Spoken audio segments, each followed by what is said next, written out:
Let's get straight to it. No one should hold the power to make you feel small, not through words, actions, or even a single glance.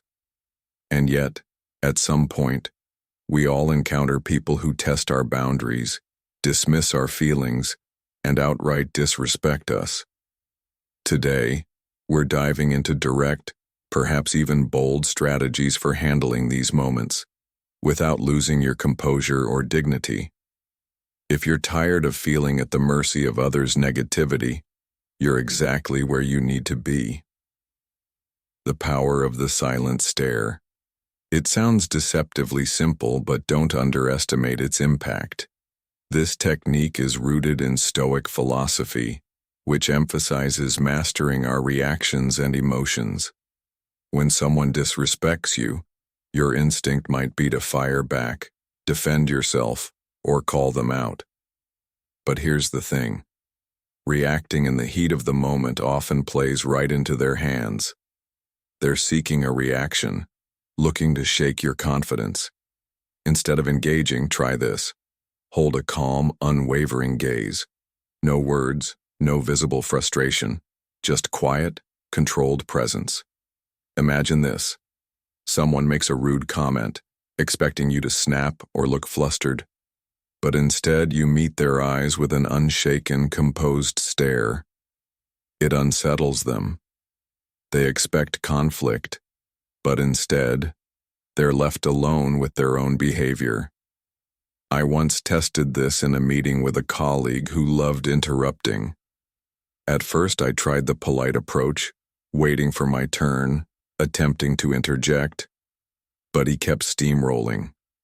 Instead of escalating, I leaned back, crossed my arms, and fixed my eyes on him in silence. Within seconds, he started stumbling over his words. He glanced around, realizing the room was watching. Suddenly, he wasn't as confident. That silent stare sent a clear message. I see what you're doing, and I'm not impressed. From that day forward, his behavior changed. He stopped interrupting. He started showing more respect, and I never had to raise my voice to make it happen. The strength of strategic silence. Silence is often misunderstood. In a world that pushes us to always respond, defend, or explain ourselves, choosing not to engage can feel counterintuitive. But when used intentionally, silence is one of the most powerful responses available. Stoicism teaches that not every battle is worth fighting. By choosing silence, you protect your energy and peace. You deny the other person the reaction they crave. Take passive-aggressive remarks, for example. Instead of arguing or defending yourself, let the words hang in the air. Look at the person, offer a neutral expression, and say nothing. Let them sit with their own words. I've used this approach with people who disguise insults as jokes.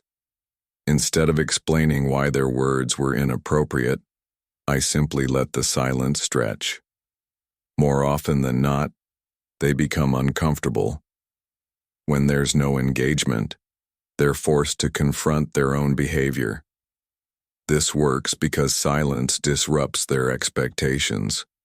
They're fishing for a reaction, and when they don't get one, the power dynamic shifts. Over time, they either change their behavior or realize they won't get the satisfaction of rattling you. But the most valuable part? Silence reinforces your own self-respect. It tells you, I don't need to justify myself to anyone. Releasing the need to explain. Here's a hard truth. You don't owe anyone an explanation for your choices. It's natural to want people to understand us. When others question our decisions, we feel compelled to provide detailed reasons, as if we need permission. But the more we justify, the more we reinforce the idea that our choices need outside approval.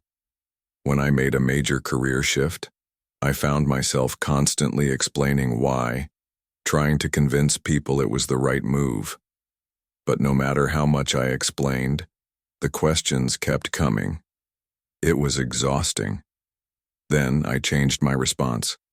Instead of diving into explanations, I started saying, it was the right choice for me. That was it. Simple, confident, and final. And you know what? Most people accepted it and moved on. Not explaining was liberating. It reaffirmed that I didn't need validation from others to trust my own decisions. The more I stood firm, the more at peace I felt.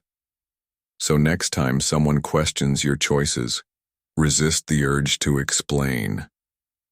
A simple, "It was my decision," is enough. The right people will respect that. The ones who don't, they were never going to be satisfied anyway. The power of creating distance. Not everyone deserves a front row seat in your life. One of the most empowering Stoic principles is recognizing that while we can't control how others act, we can control who we allow into our space.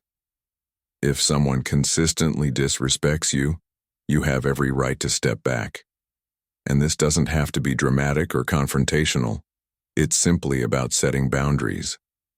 We often feel guilty about this, especially if the person is a longtime friend, co-worker, or even family. Society tells us we should be endlessly forgiving.